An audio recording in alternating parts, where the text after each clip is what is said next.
For thousands of years, ancient cities have slept beneath deserts, forests, and oceans, waiting to be rediscovered.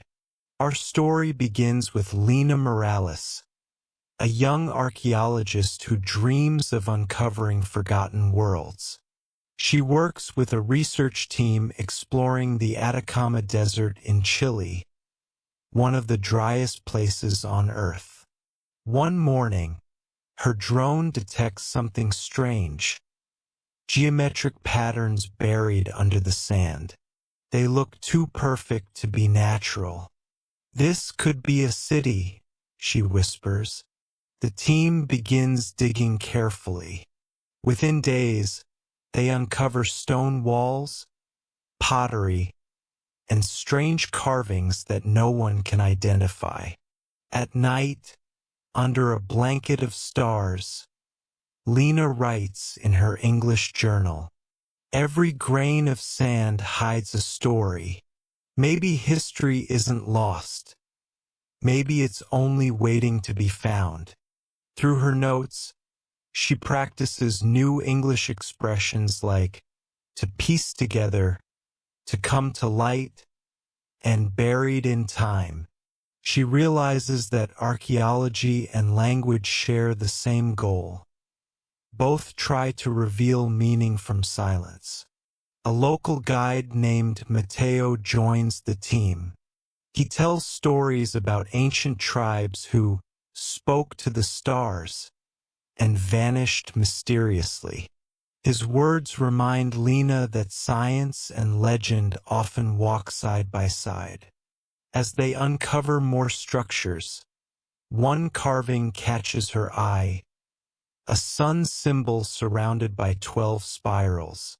It seems to mark time itself. Could this civilization have tracked the stars like modern astronomers? She wonders aloud. The deeper they dig, the more questions arise, not just about the past, but about what connects all human civilizations. Weeks pass, and Lena's team discovers something extraordinary: an underground chamber sealed for centuries. The air inside is dry but breathable. On the walls, golden murals shine under flashlight beams, showing scenes of farming, astronomy, and music. At the center stands a stone pedestal holding a crystal tablet engraved with symbols no one recognizes. The team is stunned. Some think it's an early form of writing. Others believe it's ceremonial art. They send photos to linguistic experts. One reply reads, "These markings resemble Proto-Andean language, possibly 7,000 years old." Lena can hardly breathe. This discovery could rewrite history. That night, while the others sleep, she sits near the excavation site, speaking softly into her voice recorder for practice. "Today I touched time. I realized history isn't just what we learn from books. It's what we feel when we listen to the earth." Her English becomes more poetic, rich with emotion. She uses phrases like "the dawn of civilization," "lost knowledge," and "echoes of humanity." But the next day brings a challenge.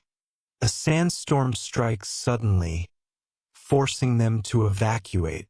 When they return, part of the site has collapsed. Lena feels devastated. Centuries of history, buried again.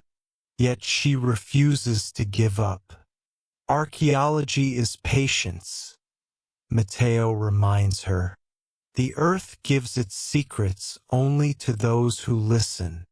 Together they salvage what they can. Among the debris, Lena finds a small bronze disc etched with the same 12 spirals as the first carving. She realizes it's not just art. It's a calendar, one far older than any known in the region. She writes, "Each symbol may tell us how they measured time, how they understood life, and how they saw the universe." In studying the past, Lena also learns new English words to describe her emotions: resilience, curiosity, wonder, humility. These are not just archaeological traits, they're human ones. Months later, Lena presents her findings at an international conference in London. The audience listens in awe as she describes how the lost Atacama civilization might have built observatories, irrigation systems, and trade routes centuries before the Incas. She concludes her talk with passion. "We are all descendants of dreamers. Every civilization, ancient or modern, is a reflection of our shared desire to understand the sky." The crowd rises in applause. But for Lena, the real achievement is not fame. It's the connection she now feels to humanity's story. She continues teaching English to her assistants, using archaeological vocabulary as lessons. Unearth, to discover something hidden, artifact, an object made by humans long ago. Chronology, the order of historical events. Preservation, protecting something valuable from damage. Legacy, what we leave behind for the future. Through these words, her students don't just learn English, they learn perspective. Later, back at the excavation site, Lena stands at sunset and gazes over the desert. The golden light paints the dunes in soft amber hues. She whispers to herself, "The ancients spoke through stone. We speak through language. Different tools, same message, to be remembered." Her final journal entry reads, "History is not dead. It's sleeping beneath our feet. Every discovery teaches us not only about who they were, but who we are becoming." As the wind sweeps across the desert, she feels a quiet peace. The world is vast, yet every word, every discovery, every language connects us like invisible threads through time.